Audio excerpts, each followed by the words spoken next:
नमस्कार, सुप्रभात। हमारे इस विशेष सांकेतिक समाचार में आप सभी दर्शकों का स्वागत है। मैं हूं साइमा खान और मेरे साथ है मेरे सहयोगी दीपाली। नजर डाल लेते हैं सबसे पहले हेडलाइंस पर।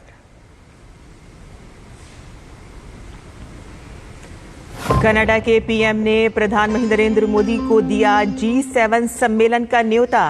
पीएम ने कहा कि आपसी सम्मान और साझा हितों के आधार पर मिलकर काम करेंगे दोनों देश। मुलाकात का बेसब्री से इंतजार।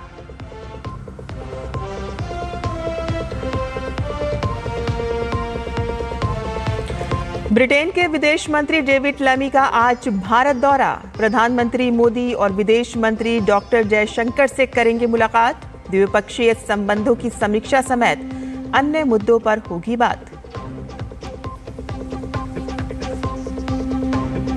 अमेरिकी राष्ट्रपति ट्रंप का ऐलान, मत से बातचीत से साफ इंकार। ताजा विवाद के कारण सीनेट में टैक्स से जुड़ा बिल पास कराने की कोशिशों को झटका।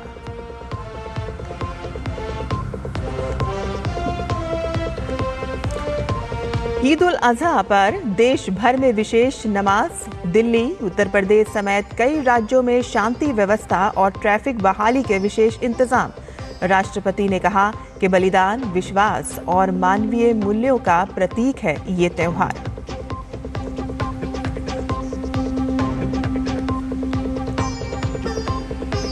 फ्रेंच ओपन के महिला एकल वर्ग का फाइनल आज। सबलेंका के सामने कोको गॉफ की चुनौती।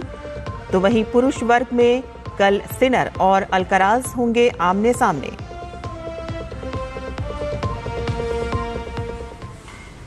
और अब समाचार विस्तार से। कनाडा की ओर से भारत को G7 शिखर सम्मेलन का आधिकारिक निमंत्रण मिला है। प्रधानमंत्री नरेंद्र मोदी ने खुद इस बात की जानकारी दी है।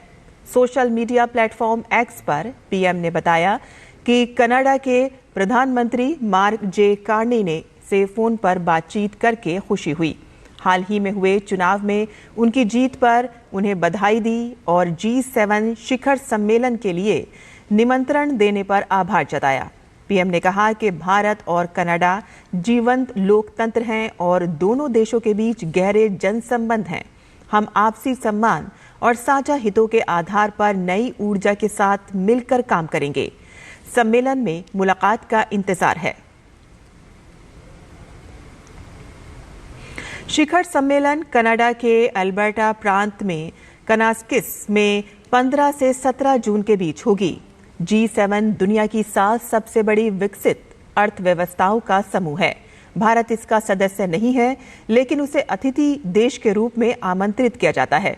G7 में Canada, France, Germany, Italy, Japan, Britain और अमेरिका शामिल हैं।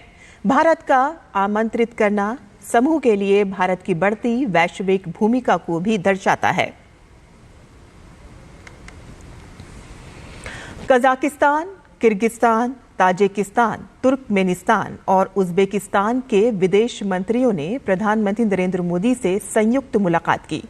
इस दौरान प्रधानमंत्री को भारत मध्य एशिया वार्ता की चौथी बैठक के दौरान हुई चर्चा की जानकारी दी गई। प्रधानमंत्री ने इस बात पर जोर दिया कि मध्य एशियाई देशों के साथ संबंध हमेशा से भारत के लिए प्रमुख प्राथमिकता रहे हैं। प्रधानमंत्री ने इस बात पर प्रकाश डाला कि एक मजबूत भारत मध्य एशियाई साझेदारी साझा क्षेत्रीय और वैश्विक चुनौतियों का समाधान करने में प्रमुख भूमिका निभाएगा। मध्य एशियाई विदेश मंत्रियों ने पहलगाम में 22 अप्रैल 2025 को हुए आतंकवादी हमले की कड़ी निंदा की और सीमा पार आतंकवाद के खिलाफ भारत की लड़ाई के लिए अपना समर्थन व्यक्त किया। प्रधानमंत्री ने सभी मध्य एशियाई देशों के नेताओं को भारत में आयोजित होने वाले द्वितीय भारत मध्य एशिया शिखर सम्मेलन के लिए आमंत्रित किया। ब्रिटेन के विदेश मंत्री डेविड लैमी आज भारत पहुंचेंगे।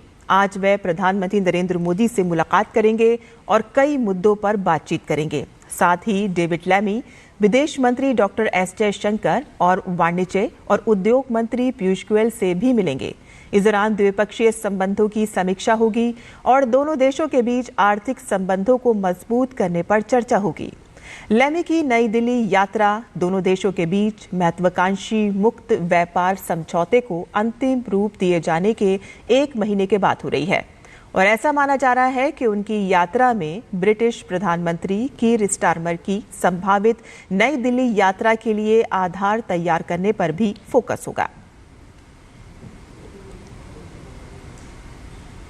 अमेरिका के राष्ट्रपति डोनाल्ड ट्रंप और टेस्ला के सीईओ एलॉन मस्क के बीच विवाद लगातार गहराता जा रहा है। ट्रंप ने साफ कह दिया है कि उन्हें एलॉन मस्क से बात करने में कोई रुचि नहीं है। ट्रंप की ये टिप्पणी ऐसे समय पर आई है कि जब माना जा रहा था कि दोनों के बीच निजी तौर पर बातचीत हो सकती है।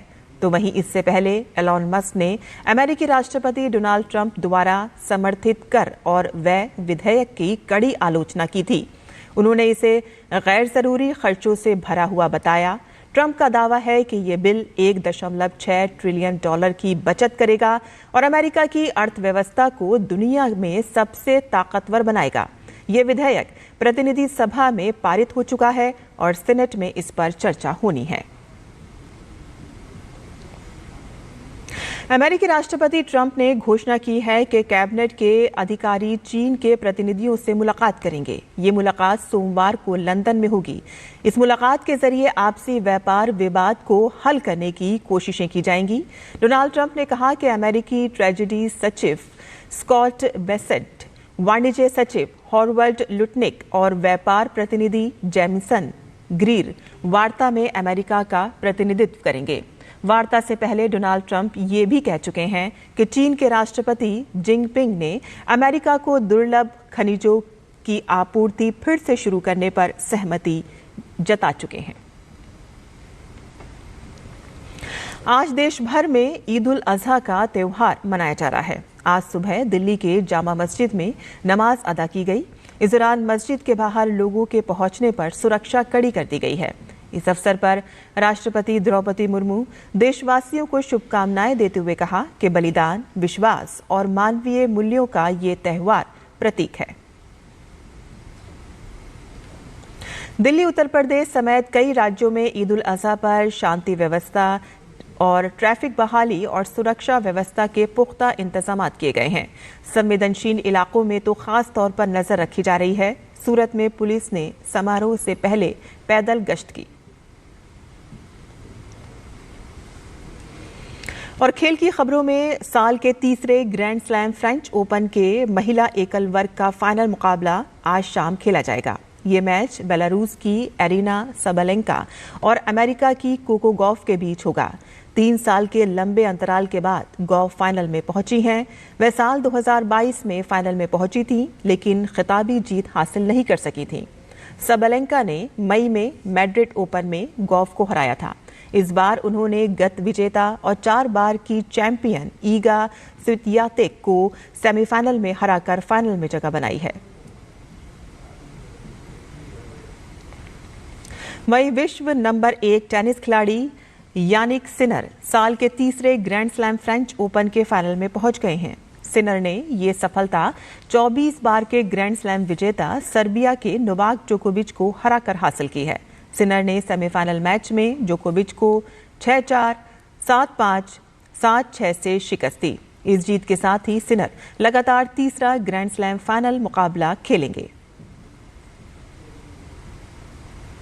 वहीं शुक्रवार को ही खेले गए एक अन्य सेमीफाइनल मुकाबले में कार्लोस अल्कराज को इटली के लोरेंजो मुसेटी के खिलाफ वॉक ओवर मिला और इस वॉक ओवर की बदौलत अल्कराज फाइनल में पहुंचने में सफल रहे। अल्कराज को जब वॉक ओवर हासिल हुआ उस वक्त अल्कराज पहला सेट 4-6 से हारने के बाद दूसरे सेट को 7-6 से जबकि तीसरे सेट को 6-0 से जीतकर चौथे सेट में 2-0 से आगे थे और लोरेंजो मुसेटी चोट के चलते अपने खेल को आगे नहीं बढ़ा पाए। और इसी के साथ ही हमारा ये विशेष सांकेतिक समाचार यहीं खत्म होता है। मुझे और मेरी सहयोगी दीपाली को अनुमति दें, लेकिन डीडी न्यूज़ पर खबरों का सिलसिला चलता रहेगा। आप देखते रहिए डीडी न्यूज़।